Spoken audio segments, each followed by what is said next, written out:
Halo semua, kembali lagi bersama gua Glenn di channel Geto Story.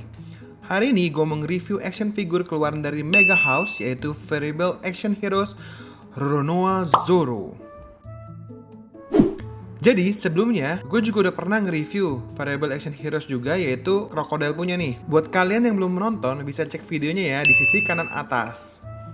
Zoro ini merupakan kru pertama dari bajak laut topi jerami dan merupakan karakter yang sangat kuat, tegas, dan juga setia sama kaptennya, yaitu Monkey D. Luffy. Sebenarnya gue pribadi sih lebih suka sama Sanji ya. Cuma nggak tahu kenapa nih, fansnya Zoro itu lebih banyak. Padahal kan si Zoro ini buta arah.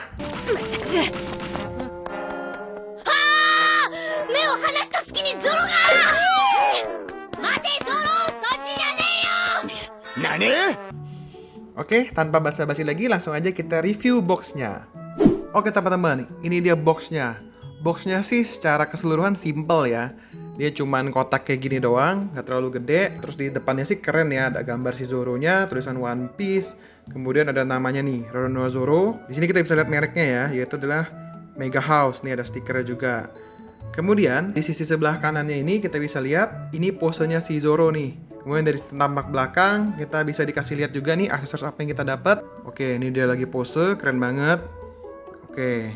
Kemudian dari sisi samping sama ya, cuma ada tulisan di sini Variable Action Heroes Roronoa Zoro. Nah, ada yang menarik teman-teman di atasnya ini. Selain kita bisa lihat Variable Action Heroes, di sini ada tulisan juga nih, agak samar-samar nih.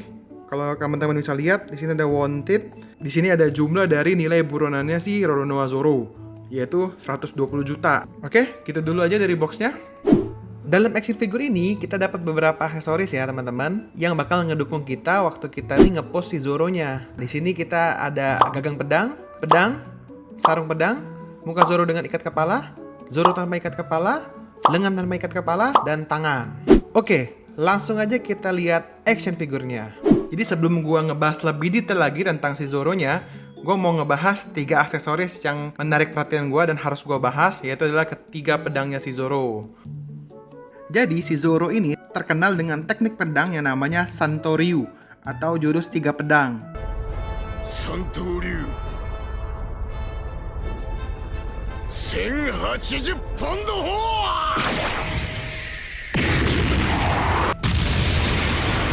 Jadi pedang pertama namanya Wada Ichimonji, merupakan salah satu pedang pertama dari Zoro dan yang paling berharga, karena ini adalah warisan dari si Kuina. Oke, jadi bisa teman-teman lihat ya, detailnya sih keren, cuman sayang ya, di bagian sini kayak ada garis-garisnya nih teman-teman. Ini ada garis-garisnya, jadi kelihatan kalau warnanya tuh kurang nyatu. Nah, jadi pas perpindahannya itu kayak kurang bagus, kurang pas gitu ya. Tapi kalau untuk cat di bagian pedangnya ini metaliknya sih bagus. Terus ini kelihatan kayak lancip gitu, tajam. Kemudian pedang kedua, nah ini pedang yang lumayan bersejarah nih teman-teman. Nah, ini namanya adalah Sandai Kitetsu. Nah, kenapa bersejarah? Karena saat Zoro menemukan pedang ini yang memilih dia.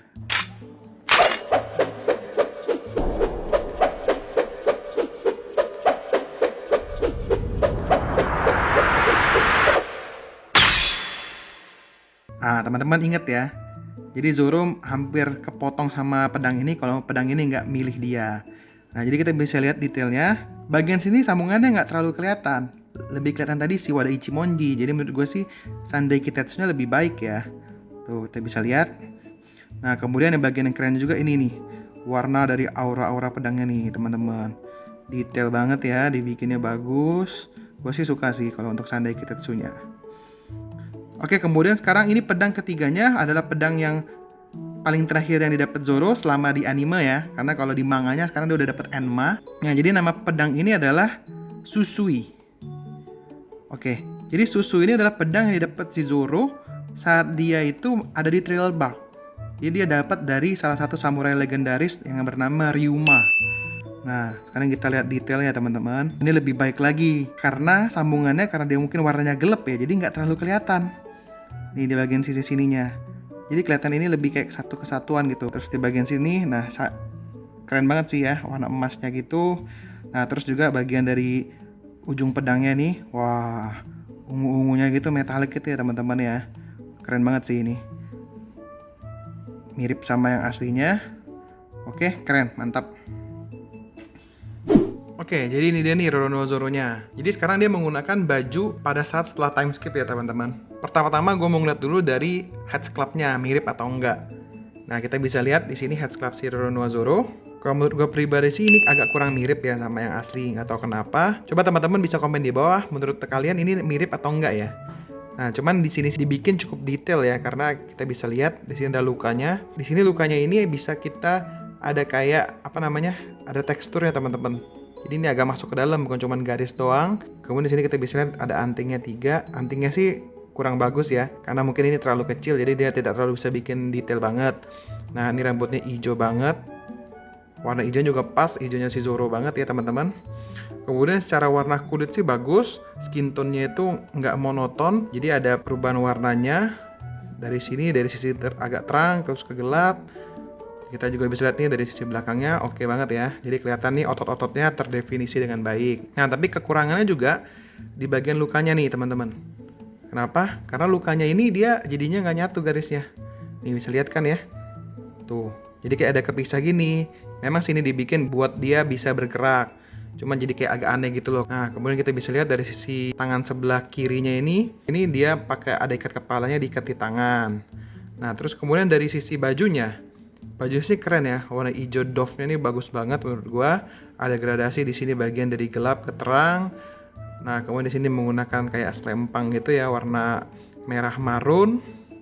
Bagus sih kalau untuk bajunya teman-teman ya. Nah, tapi sayang nih untuk bagian dari sepatu boots-nya. Menurut gua sih ini biasa aja.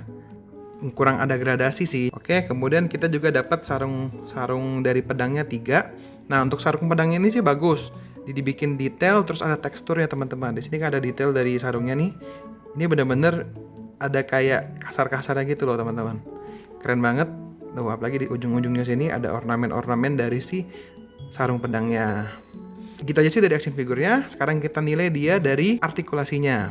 Oke, pertama-tama dari kepalanya dia bisa turun ke bawah, ke kiri, ke kanan, sama ke atas. Nah, kalau dulu kemarin yang krokodil kan nggak bisa ke atas nih, ini dia lebih bisa ke atas teman-teman ya. Nah, kemudian dari sisi sebelah kanan kirinya ini sama, dia bisa gerak kayak gini. Di sini juga ada kayak ball joint gitu, jadi kita bisa putar, sampai kita bisa angkat kayak gini. Sisi sebelah kiri juga sama, kita bisa putar kayak gitu.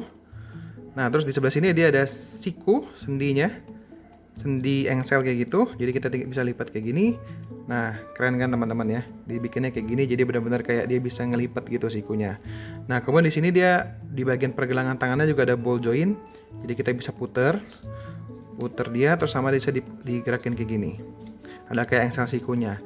Nah, kemudian di bagian bajunya juga bisa gerak nih teman-teman. Jadi di sini dia ada kayak dikasih engsel juga agar bisa gerak, kayak bisa pose-pose kayak dia tuh lagi ketiup angin gitu loh.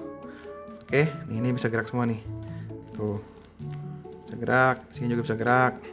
Ini juga bisa gerak. Nah, kemudian bagian kakinya juga keren nih, teman-teman. Dia bisa geraknya sikunya full ya. Oke, kelihatan ya.